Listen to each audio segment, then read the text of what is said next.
horas para desempenhar tarefas que aparentemente seriam simples. E ao terminá-las, sempre tem a sensação que deveria ter feito mais, ter feito melhor. Eventualmente, porque esse tempo foi gasto em partes ali no telefone ou fazendo outras tarefas que não eram o seu foco principal daquele momento, eu vou te ajudar a resolver isso de forma prática, agora mesmo. Eu sou a doutora Catiane Souza, mentora de escrita acadêmica para quem não tem tempo a perder. E eu já passei exatamente por isso. Eu ficava 30 horas direto dentro do laboratório tentando escrever a minha dissertação. Então, era o tempo de pedir a pizza, de passar o café, de organizar todo o restante das coisas, porque então eu teria apenas a minha dissertação para escrever. Quando chegava na hora de realmente escrever, eu estava extremamente cansada e não conseguia fazer aquilo funcionar de forma alguma. Primeiro, porque pela exaustão eu já não conseguia conectar ali as ideias e todo aquele conhecimento absurdo que eu tinha na minha cabeça. E segundo, porque eu não tinha estratégia alguma. O que eu aprendi? O que fez eu mudar esse jogo? Não vou falar aqui do meu método de escrita acadêmica autoral, que já ajudou mais de 800 acadêmicos e que conta com 100% de aprovação. Não é sobre isso nesse momento, ainda que ajude. Mas eu aprendi algumas questões e uma ferramenta extremamente útil que eu vou te ensinar logo mais. Então, gente, antes de falar da ferramenta, por que eu não vou falar sobre ela imediatamente? Porque algumas noções são necessárias para que esse trabalho possa render mais. Vamos lá? Primeira delas é refinar. Isso tem tudo a ver com o meu método. Mas refinar é um conceito de qualquer trabalho, em qualquer área, que simplesmente parte da ideia que nem todas as vezes que eu sentar para trabalhar em alguma coisa, aquela tarefa será finalizada naquele momento. Ou seja, eu não posso exigir que um texto que eu estou iniciando tenha cara de versão final se eu acabei de começar ele. Então, entender que existe um processo, que excelência é uma situação, excelência é uma construção situacional, que é o melhor que eu consigo fazer na situação que eu me encontro, né? Ou seja, relembrando, eu preciso construir essa excelência. Isso quer dizer que toda vez que eu desligar o computador, o meu texto vai estar incrível? Não. E tá tudo bem. O que eu preciso é avançar nele, porque se eu avançar e refinar um pouco hoje, avançar e refinar um pouco amanhã, avançar e refinar um pouco mais daqui a 2 semanas, quando eu sentar para trabalhar nele novamente, ao longo do tempo eu chego a um nível de qualidade de entrega que seja realmente adequado àquilo que eu consigo naquela situação. Por outro lado, quando eu crio na minha cabeça a idealização que precisa sair tudo perfeito, sem travo, eu não consigo avançar e eu crio então aquele momento de incêndio. Eu não conheço outro nome para isso. Incêndio é chegar ali a hora que está tudo pegando fogo, prazo prestes a estourar, a gente faz aquele trabalho frenético, eufórico e entrega. Eu sei que no fim sempre consigo. Só que esse sempre consigo perto do prazo não representa a minha capacidade. E é aí que a gente tem que ter cuidado, né? Principalmente para quem trabalha com pesquisa. Por quê? Porque um trabalho científico, ele precisa ser comunicado de forma escrita, ou vai virar ali um doutor de Instagram, né? Gente, comunicação científica é escrita. E um trabalho de excelência, com uma metodologia incrível, com resultados uau, que seja apresentado sem uma escrita adequada, não vai gerar o impacto que poderia no mundo. Por outro lado, muitas vezes a gente encontra trabalhos de qualidade duvidosa que estão ali muito bem publicados e sendo citados, bem que para citar sempre tem alguém, né? Mas sendo citados, sendo repetidos, inclusive por uma população que o cientista muitas vezes não alcança, porque ele parece bem escrito. Ele passou pelo crivo de um editor, de 2 revisores, está publicado e vai ter uma visibilidade. Então, assim, a escrita, ela é a forma de comunicar a ciência. E quando a gente tem esse brilho no olho pelo tema, mais ainda se faz necessário que a comunicação seja feita à altura. E esse nível de qualidade não se consegue virando noites ali uma semana antes de vencer o prazo, né? Primeiro ponto, refinar. Segundo ponto, gente, desaturar é necessário. Quantas vezes a gente chega na frente de um texto e entende ali que tem algum ruído, tem alguma coisa que não está bom, mas eu não sei exatamente o que que é. Eu te digo. Na maior parte das vezes, a gente quer tanto que aquele texto fique incrível que eu não crio nesse texto estratégias para me afastar dele. Então, quando eu começo a ler, o meu cérebro completa a frase e eu já não percebo mais que trecho da minha comunicação está realmente clara no documento e que trecho da minha comunicação só faz sentido na minha cabeça. E quanto mais eu mergulho nesse texto, mais eu quero melhorar ele. Muitas vezes eu estou levando ele para um outro lado, realmente de uma confusão. Quem nunca ouviu aquela defesa em que a banca olha para o aluno e fala assim: agora, contigo falando, eu entendi. Mas isso que tu falou não está claro ali no teu documento. Esse é o cuidado que a gente tem que ter. Porque quem vai te ouvir falar sobre o teu trabalho é uma minoria ínfima comparado à quantidade de pessoas que pode acessá-lo de forma escrita. E, né, nessa agonia que a gente se coloca de não ter sido ensinado como escrever, porque a gente só sabe o que tem que fazer, às vezes as pessoas nos dizem, ó, toma, faz igual esse modelo aqui. E tu não sabe como pegar aquele modelo e tem o medo do plágio e várias outras questões ali, prazo, muitas vezes, a gente trava. Para falar de travar, eu preciso entrar lá de novo, né, no meu método. Não é o caso para agora, mas muitas vezes a gente avança e avança de forma ineficiente.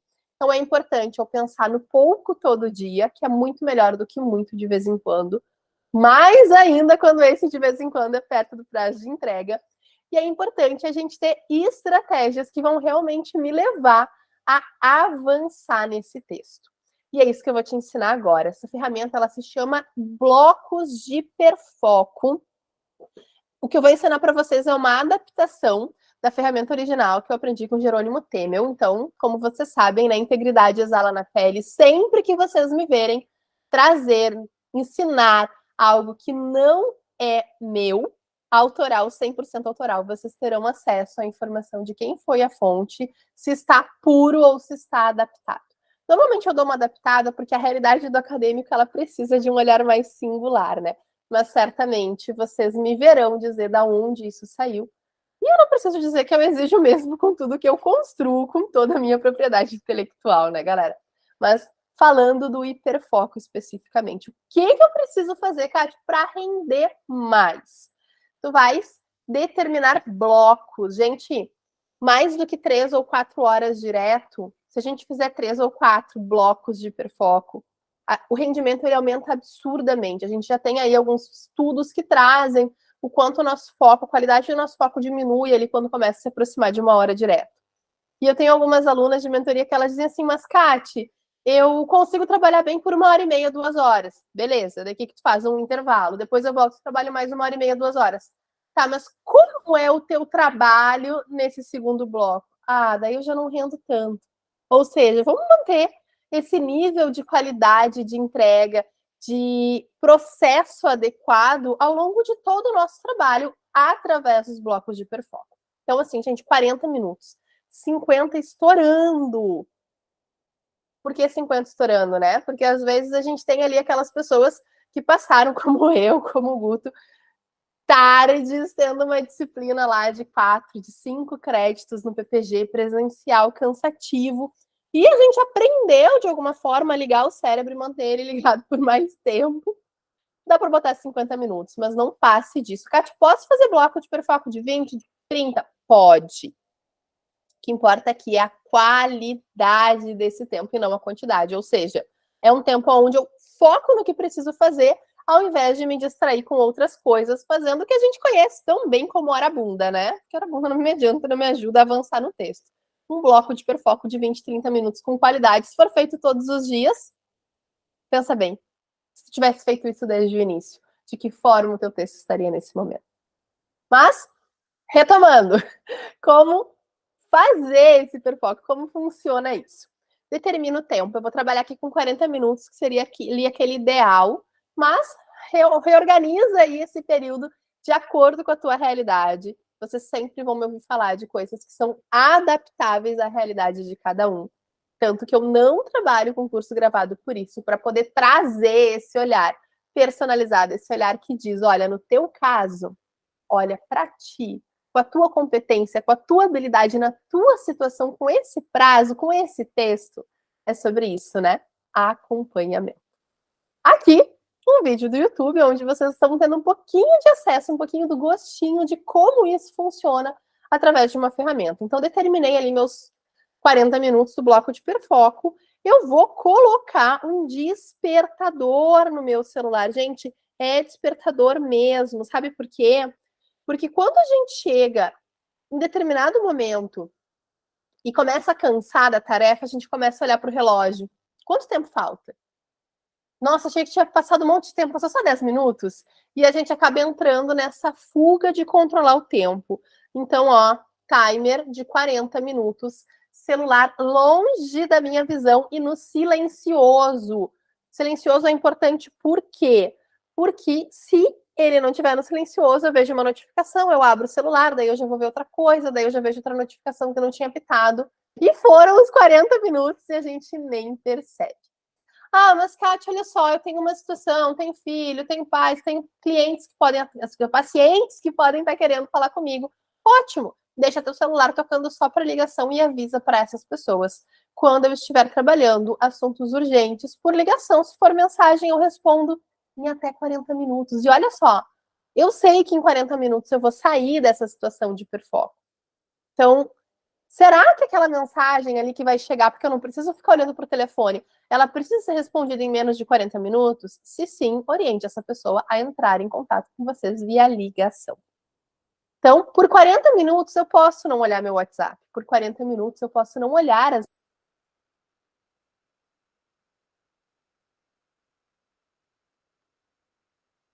perde nele, principalmente nas redes sociais.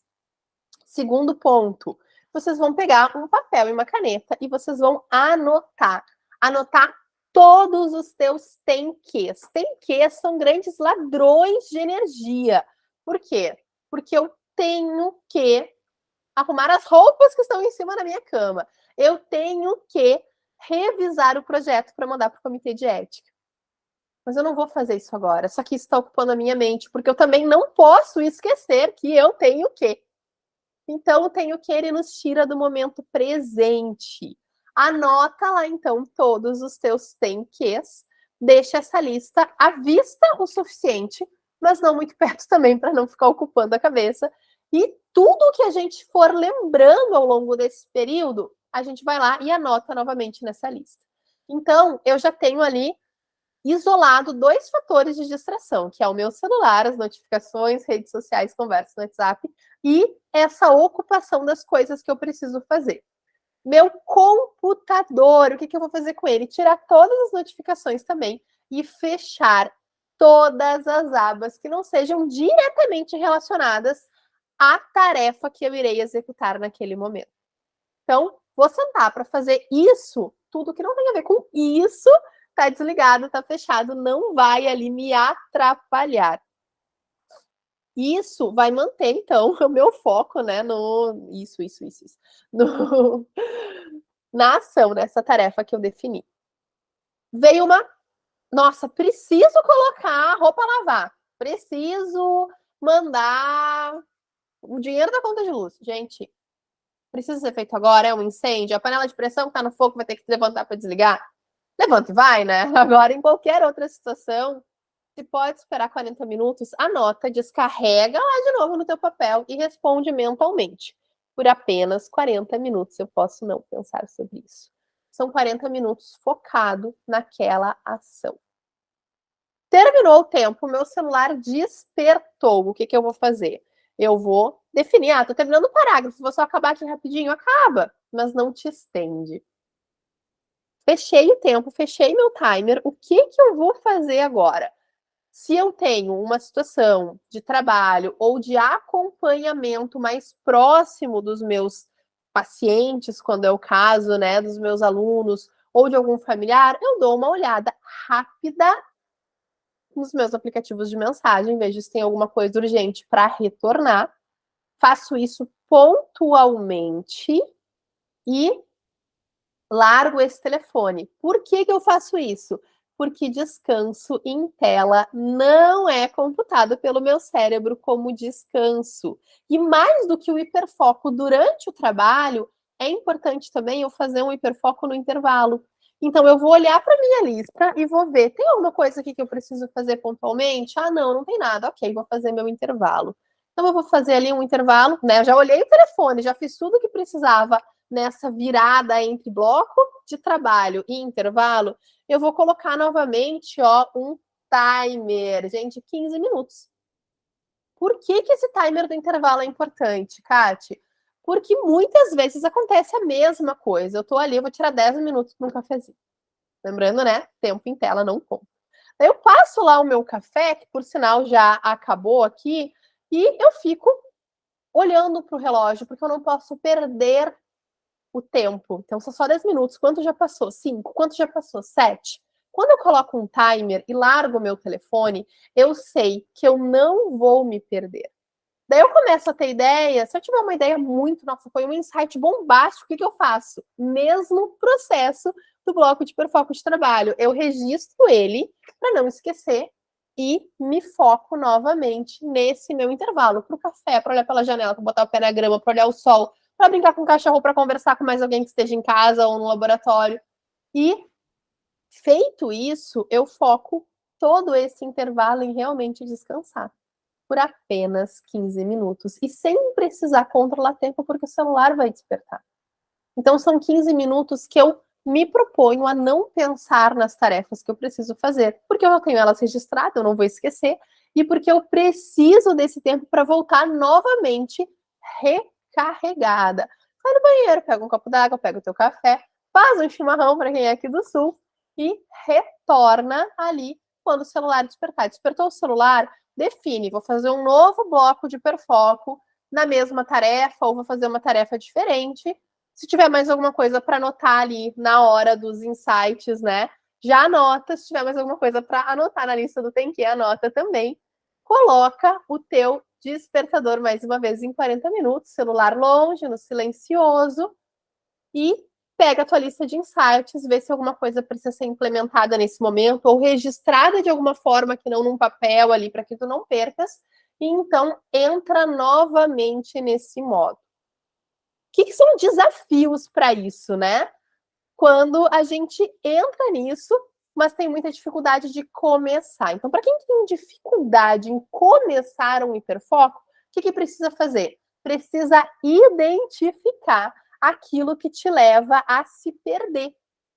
Ah, então eu sento, daí eu lembro que eu tenho que fazer uma coisa que tem que ser agora. Começa a listar, a mapear o que te faz levantar da cadeira e sair antes de iniciar o hiperfoco. E de tudo isso que te faz levantar, eu esqueci de pegar água. Vai lá e pega a tua água. Ah, agora eu esqueci de não sei o quê. Anota, registra isso. E ao longo dos dias, tu podes determinar um checklist de coisas que tu precisa fazer antes de colocar o celular a despertar, antes de iniciar o teu hiperfoco. Pensa comigo. 2 blocos de hiperfoco por dia, 1 bloco de hiperfoco por dia. Quão longe te leva na escrita?